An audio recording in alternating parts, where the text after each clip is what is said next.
So good afternoon, everyone. Thank you all for coming. My name is Bert Brandenburg. I'm the Executive Director of the Justice at Stake campaign. We are a nonpartisan partnership of more than 50 groups working to keep courts fair and impartial. You'll hear a little bit more about our work in a moment and that of our partners.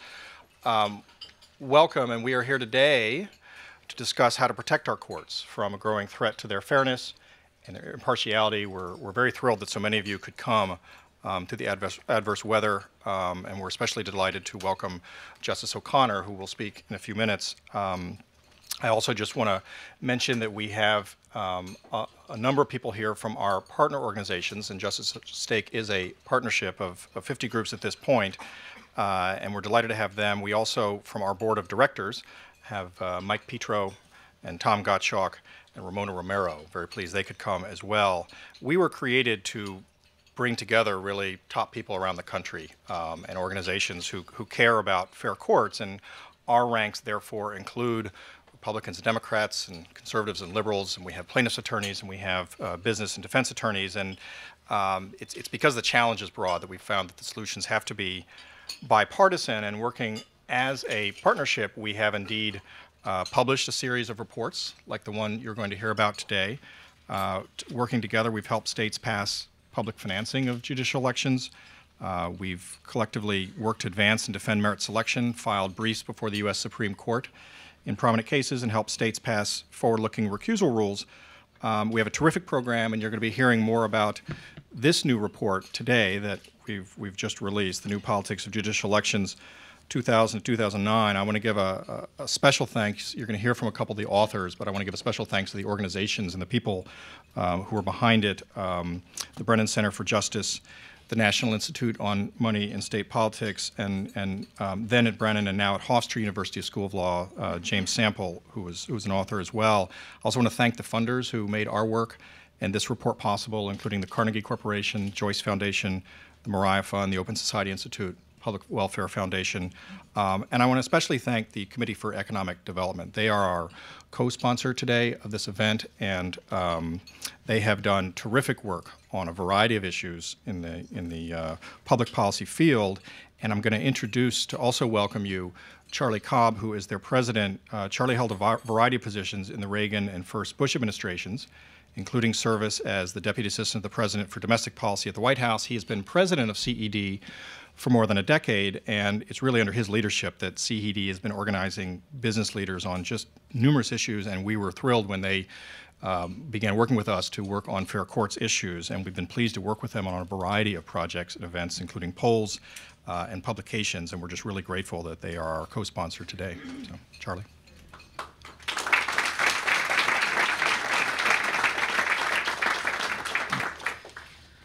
Bert, thank you very much. You used the term work. I actually don't think of this as work. I mean, it is hard work, but it's very important, and I think we're making progress. It's actually fun because we know it's important and we're making a difference. But I also want to congratulate you and the other partners for this report. We are very proud at CED to be one of your partners. We can't think of any more work, more important work than what we're doing in the areas of money and politics. So it's an honor to work with you, and thank you very much for this relationship.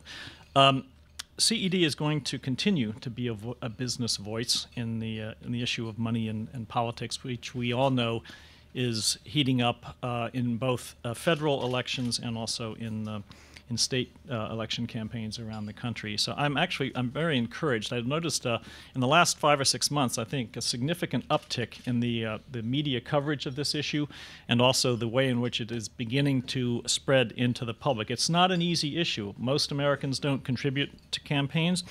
Most Americans don't appear before judges, so it's important to kind of tangibilize this issue and help people understand why fair and impartial courts matter for every American.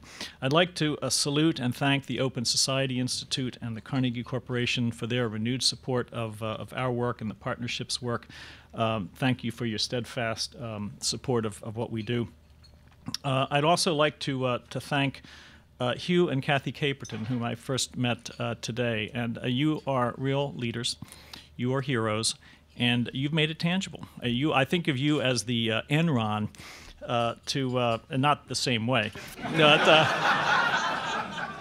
But your lawsuit, just like Enron demonstrated for so many millions of Americans what was wrong with the money and politics system in the federal context, and really many people think helped ensure the passage of the McCain-Feingold-Shays-Meehan law. Your lawsuit that went to the Supreme Court, I think, demonstrated to Americans why this matters and why the situation that you faced was so outrageous, absolutely outrageous. So thank you for your courage and your perseverance and your persistence. And now, speaking for those of us at CED and the partnership, it was an honor to meet you and your wife and your family. So thanks very much for coming. And a special thanks to Justice O'Connor for your leadership, your persistence on these issues. You are making a huge difference in this country, and I suspect around the world, because what we've developed in terms of the way we fund our state judges is not a model we would recommend to any newly emerging democracy. So this message is resonating, I think, not only in this country but around the world. As usual, I'm going to go off message. I'm supposed to talk about the role of business. As I said, CED is going to continue to bring a business perspective to this and to try and energize and galvanize business leaders around the country. But I want to just tell you the experience I had in New York last night. I was in New York City and went to a screening of Charles Ferguson's new documentary. It's called Inside Job, and Mr. Soros was in this quite effectively several times. But Inside Job explains how the global financial meltdown occurred and the role of many important U.S. institutions: academic, financial, governmental, and political. And specifically, the role of money, campaign money, PAC money, is prominent in this film in terms of explaining misdirective incentives in our financial system, lax regulatory structures, politicians who look the other way, and the astounding levels of personal greed and corruption that helped bring this country and the world through what we've just been through for the last 2 years. I would urge everyone in the audience to see Inside Job when it comes out, not because it focuses on judicial selection, it doesn't, but it is a very clear reminder of how money can corrupt institutions to the detriment of all Americans. The film is timely, and I think it's a very important reminder of why our work today to ensure fair and impartial courts is so important and so vital to our country's economic future and the health of our democracy. So thank you very much for coming, and it's an honor to be with you. So, Bert, thank you.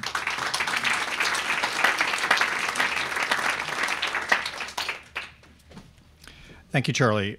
For justice at stake, half of our battle has been to educate the public about what's been going on and about the growing threat to impartial justice that's featured in our report. And our featured speaker today, I think, has done more than any other single American to sound the alarm and help her fellow citizens understand what is at stake.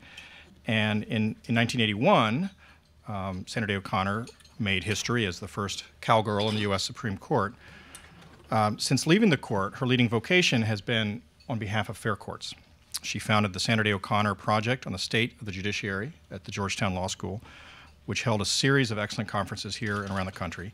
She launched Our Courts, which is a website offering online interactive games to teach civics to students and teachers. And along the way, she has picked up more frequent flyer miles than George Clooney. What we have seen, and we supposedly do this for a living, is that when impartial courts are in trouble, she is ready. She knows how to pack a house. She knows how to buttonhole a legislator. She knows how to open minds on editorial boards. She is always ready to pull her Constitution out of her purse and talk to you about it. I also believe that she's the only person in the room here today who's been on the Jon Stewart show. I think that's probably correct. And along the way, she has given us all courage and encouragement. She was kind enough to write a forwarding letter to the report you have there today before you. And really, on behalf of all of us who've been laboring at this day in and day out on behalf of fair courts, I want to say, sort of on behalf of all of us, thank you, and thank you so very much for the work that you do. It makes our work so much more fulfilling. You have helped us put this issue on the American political map.